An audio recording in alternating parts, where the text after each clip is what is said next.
Hey guys, PokeDan here.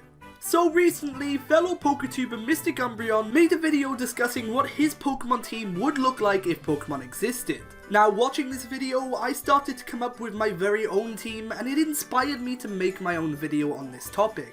Except instead of thinking about what my Pokemon team would be if Pokemon existed in real life, I decided to put myself in the Pokemon world and see what kind of a team I would have based on my story. So in this video, you join me to discuss said story, and to see what my Pokemon team would look like. Of course, feel free to let me know in the comments what your Pokemon team would be, but with all that being said, let's get started with the video.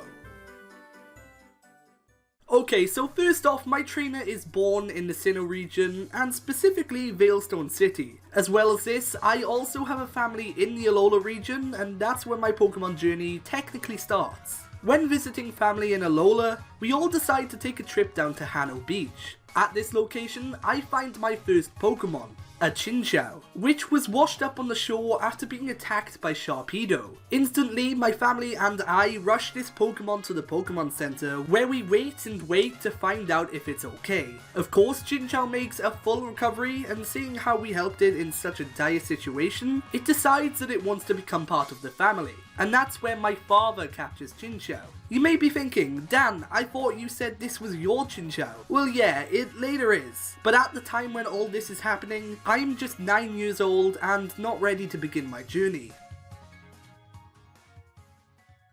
Fast forward 4 years later, I'm 13 and I'm back home in Veilstone City. My father asks if I could run an errand for him in the next town over, Solaceon Town, and he loans me his Chinchou so that I would be safe. After I finish the errand that my father had sent me to do, I'm about to leave Solaceon Town when I bump into Team Galactic, who have stolen some Pokemon eggs from the daycare. The daycare lady asks for my help to stop the thieves, and I end up in a battle with Team Galactic, and of course I win. As a token of appreciation, the daycare lady decides to give me a Pokemon egg, which later hatches to be an Eevee. And also, it turns out that Professor Rowan watched this whole ordeal with Team Galactic take place, and he told me that I dealt with the situation tremendously and then encouraged me to start my own adventure. I agreed to this and accept the Pokédex that he gives me. As we're quite a bit away from Sandgem Town, he also says that he won't be able to give me a starter Pokemon, and that I should raise the egg to be my first Pokemon. I return home and tell my father what happened, and he decides to give me his Chinchou to help along my journey. Just as this happens, the egg starts to glow and it hatches into Eevee. After this, I set out on my journey with my Pokemon, and later on in my travels, after beating Fantina, Eevee is so happy with this victory that it ends up evolving, and as it's daytime, it evolves into Espeon. After defeating Crash Awake, I decide to train more with Chinchou and Espeon, and as we're resting up, we run into a group of electric type Pokemon that includes a Pichu, Pachirisu, Electabuzz, and their leader, a Luxio. Being so fascinated by electric types, I go to give them some Pokemon food and the leader of the group pushes it away as it's not very trusting of humans. All of a sudden, a group of Croagunk attacks due to them sensing the food, and the electric types and my team fight against the Croagunk and scare them off. All of a sudden, the Pichu drops to the ground and it turns out that it was poisoned by one of the attacking Croagunk. Seeing how I helped in battle, Luxio begs for me to help Pichu, and that's where I use a full heal to cure it of poison. The other electric types see how much Luxio has grown to like me, and they spur it on to join my team. At first, it denies, but after the Pikachu that was injured persuades Luxio some more, it sees that the electric Pokemon are more than capable of defending themselves, and it allows me to capture it in a battle. During my final gym battle with Volkner, he sends out his Luxray, I send out Luxio, and after some battling, my Luxio evolves and wins us the match. Now that I've defeated Volkner, he tells me I best take on the Pokemon League, a group of some of Sinnoh's strongest trainers. And he says that to get to the league, I'd have to use a water type to surf over the ocean and get to Victory Road. I tell him I could just use Chinchou to surf, but he says that Chinchou isn't big enough to support my weight and that I needed a bigger water type. Listening to Volkner, I go off and search for a water type to help me do this, and that's where I find a Gastrodon resting on the beach. I approach the Pokemon and challenge it to a battle, and that's where I capture my 4th team member. After surfing across the ocean on Gastrodon and making it through Victory Road, I arrive at the Pokemon League. My Pokemon and I battle against all these strong trainers and eventually make it to the Champions Room, where I face off against Cynthia. In this battle, I actually lose, and Cynthia tells me that I have lots of potential and that I should travel to another region to gain more experience and then come back for a rematch.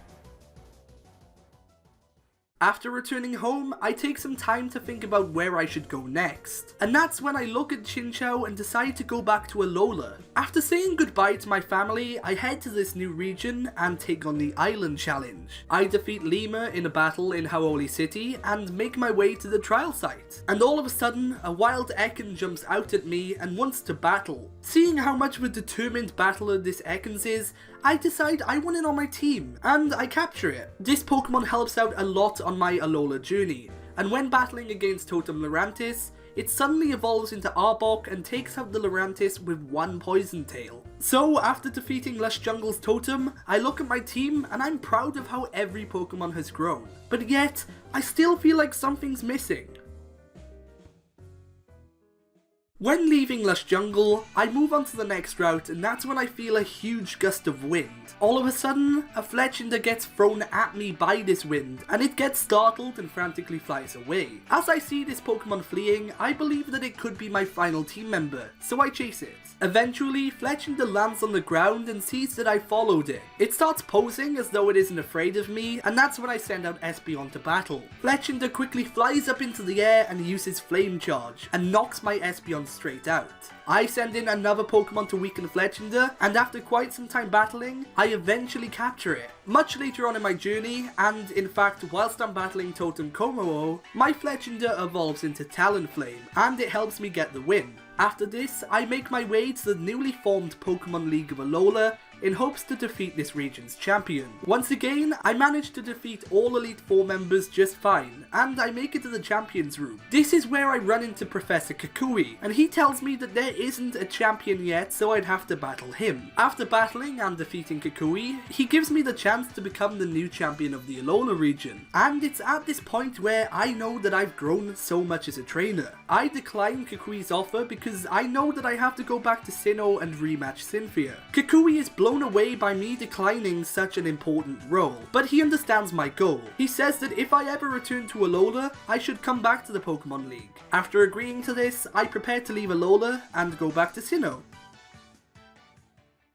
As soon as I arrive back in the Sinnoh region, the first thing I do is rematch Cynthia. This time I manage to win and she sees how much stronger I've become. And yeah, that's pretty much my story done. And this is the Pokemon team that helped me. It's a mix of some of my favourite Pokemon and some Pokemon I could realistically see myself capturing. But anyway, that pretty much wraps things up for this video. I hope you guys enjoyed, and if you did, be sure to leave a like and subscribe for more. Also, like I said at the start of the video, be sure to leave a comment with your Pokemon team. I really can't wait to read them. But with all that being said, for now, I've been PokeDan, you've been amazing, and I'll see you guys next time.